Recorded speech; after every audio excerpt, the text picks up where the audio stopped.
Monkey.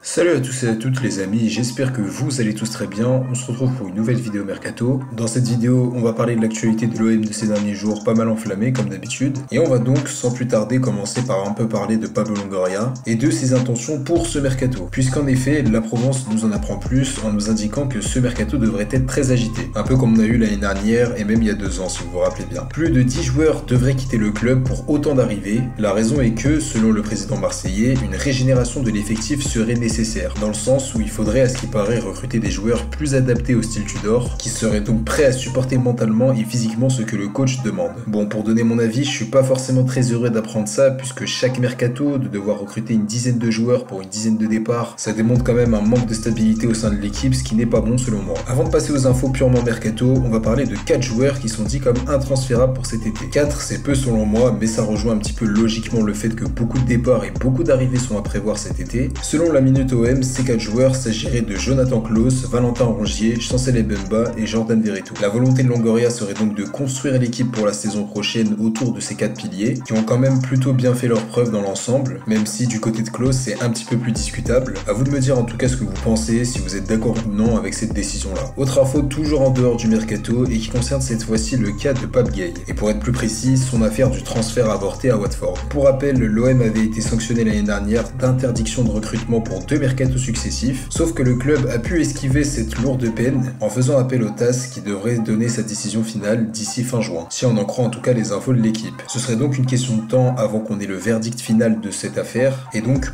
potentiellement des sanctions qui vont avec à l'encontre du joueur ou bien même du club. On se donne donc rendez-vous pour fin juin en espérant que la décision soit favorable et qu'elle n'handicape pas trop l'OM. On va donc maintenant enfin passer aux infos purement mercato en commençant par le dossier Alexis Sanchez. Pour la faire simple, d'après la Provence, la 3ème place de l'OM privant potentiellement le club de LDC l'année prochaine n'a aucune incidence au niveau de l'avenir du joueur. Les deux camps seraient plutôt satisfaits par rapport à cette saison et souhaiteraient continuer à collaborer ensemble pour donc la saison prochaine. La prolongation de contrat du joueur reste en bonne voie malgré les résultats sportifs plutôt décevants en cette deuxième partie de saison. C'est en tout cas ce qu'on affirme au centre Robert Louis Dreyfus, où il est aussi dit que seulement quelques détails financiers sont à régler pour boucler la prolongation de Sanchez. À voir l'évolution du dossier qui serait donc a priori en bonne voie. On va passer maintenant au dossier Wilfried Zaha où on a eu du nouveau. Lors des dernières vidéos mercato, on parlait du coup du siècle pour Longoria avec ce joueur qui a tout pour réussir sous les couleurs de l'OM, mais ces derniers temps, certaines sources ont mis un coup de froid par rapport à cette hype. Et c'est tout d'abord Football Club de Marseille qui nous avait indiqué que ces derniers jours, l'OM n'était pas intéressé par l'Ivoirien, trop cher pour les finances du club. Sauf que l'équipe nous a apporté quelques rectifications en nous indiquant que c'était plutôt faux dans l'ensemble, que le joueur a été proposé courant mai au club qui a décidé de mettre en stand-by le dossier. L'OM n'aurait donc d'ailleurs toujours pas répondu favorablement à Crystal Palace, ce qui pourrait donc signifier qu'il y a une certaine hésitation dans l'esprit des dirigeants marseillais. On a vu aussi parler d'un contrat de 2 ans qui aurait été offert aux joueurs, sauf que d'après l'équipe c'est faux, puisque d'après la même source, aucune proposition n'aurait été faite. Financièrement c'est un dossier qui est décrit comme compliqué, c'est pourquoi l'OM aurait activé un plan B plus abordable en la personne de Thibauti Ouya, le Lillois. En effet, toujours d'après l'équipe, même si ça ne veut pas dire que le dossier Zaha est complètement abandonné, cette option-là serait tout de même plus intéressante pour le club d'un point de vue financier. Après bien sûr, est-ce que c'est tout aussi intéressant sur le terrain? Objectivement non, mais en termes de rentabilité, c'est vrai que ça peut quand même faire débat, donc à voir l'évolution du dossier, j'ai envie de vous dire. Autre dossier où on a eu du nouveau, et cette fois-ci ça concerne Moussa Dembélé. Si on en croit les infos de la Provence, l'OM aurait finalement décidé d'abandonner tout simplement la piste du buteur lyonnais. Très vite donc, après avoir exploré cette possibilité. Pour rappel, le joueur va voir son contrat se terminer en juin,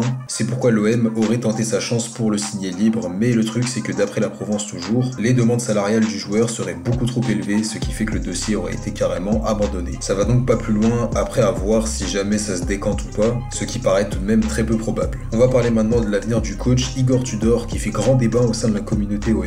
Tout d'abord, si on en croit les infos de Football Club de Marseille, l'OM souhaiterait bel et bien poursuivre l'aventure avec Tudor pour la saison prochaine. Longoria serait contre l'idée de devoir trouver un coach et redémarrer une nouvelle saison avec d'autres principes de jeu à mettre en place. Tandis que du côté de Tudor par contre, on serait plutôt aussi partant pour continuer l'aventure, mais il y aurait une espèce d'envie de retrouver retourner en Italie qui existerait encore. D'autant que d'après El Corriere dello Sport, Tudor serait la priorité numéro 1 de la Juventus pour remplacer Allegri. Sauf que d'après l'équipe, l'ambiance en interne ne serait pas vraiment pareille que celle décrite par Football Club de Marseille, puisque les dirigeants olympiens souhaiteraient faire un point avec le coach par rapport à cette saison durant la première quinzaine de juin si on en croit cette source. Son avenir à l'OM serait un des sujets traités, ce qui montrerait donc une espèce là aussi d'hésitation à continuer. Bref, pour l'instant c'est plutôt flou, je pourrais pas vous dire quelle version est la plus véridique à voir l'évolution du dossier. On va passer maintenant aux nouveaux noms qui sont sortis dans la presse ces derniers jours, en commençant par une piste de longue date qui avait été un petit peu traitée lors de ce mercato hivernal, celle de Sardar Azmoun. L'Iranien est en difficulté du côté du Bayer Leverkusen, c'est pourquoi d'après Foot Mercato,